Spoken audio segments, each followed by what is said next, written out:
2002ರಲ್ಲಿ ಗುಜರಾತ್ನಲ್ಲಿ ನಡೆದಂತಹ ಗೋತ್ರೋತ್ತರ ಗಲಭೆಗಳ ಕುರಿತಾದಂತಹ ಚರ್ಚೆಗಳೆಲ್ಲ ನನ್ನ ರಾಜಕೀಯ ವಿರೋಧಿಗಳು ನನ್ನ ವಿರುದ್ಧ ಹೆಣೆದಿದ್ದಂತಹ ಕಟ್ಟುಕಥೆಗಳು.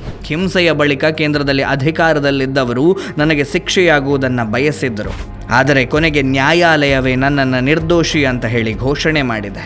ಇದು ಪ್ರಧಾನಿ ನರೇಂದ್ರ ಮೋದಿ ಅವರ ಹೇಳಿಕೆ.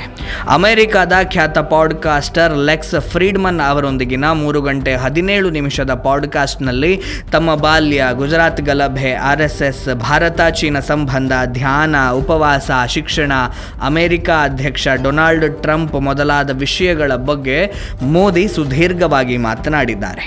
2002ರ ಗುಜರಾತ್ ಗಲಭೆಯನ್ನು ಗುಜರಾತ್ ಇತಿಹಾಸದಲ್ಲೇ ಅತಿ ದೊಡ್ಡ ಗಲಭೆ ಅಂತ ಹೇಳಿ ಬಿಂಬಿಸಲಾಗಿದೆ. ಆದರೆ 2002ಕ್ಕಿಂತ ಹಿಂದಿನ ದಾಖಲೆಗಳನ್ನು ನೀವೊಮ್ಮೆ ಪರಿಶೀಲಿಸಿದರೆ ಗುಜರಾತ್ ಆಗಾಗ್ಗೆ ಗಲಭೆಗಳನ್ನು ಎದುರಿಸ್ತಾ ಇತ್ತು.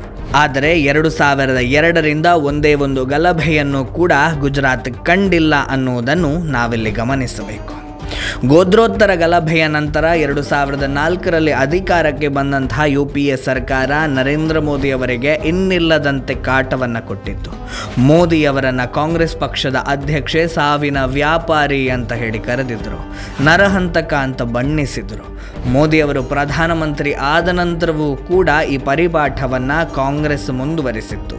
ಆದರೆ ಗುಜರಾತ್ಗಿಂತ ಭೀಕರ ನರಮೇಧ ಕಾಂಗ್ರೆಸ್ ಕಾಲದಲ್ಲಿ ನಡೆದಿತ್ತು. 90ರ ದಶಕದಲ್ಲಿನ ಕಾಶ್ಮೀರಿ ಪಂಡಿತರ ನರಮೇಧ, 1984ರಲ್ಲಿ ದೆಹಲಿಯಲ್ಲಿ ಸಿಖ್ಖರ ನರಮೇಧ ನಡೆದು ಸಾವಿರಾರು ಜನರು ಕೊಲ್ಲಲ್ಪಟ್ಟಿದ್ದರು. ಆದರೆ ಗುಜರಾತ್ ಗಲಭೆಯನ್ನೇ ದೇಶದ ಅತಿ ದೊಡ್ಡ ಗಲಭೆ ಅಂತ ಹೇಳಿ ಕಥನವನ್ನು ಕಟ್ಟಿದರು.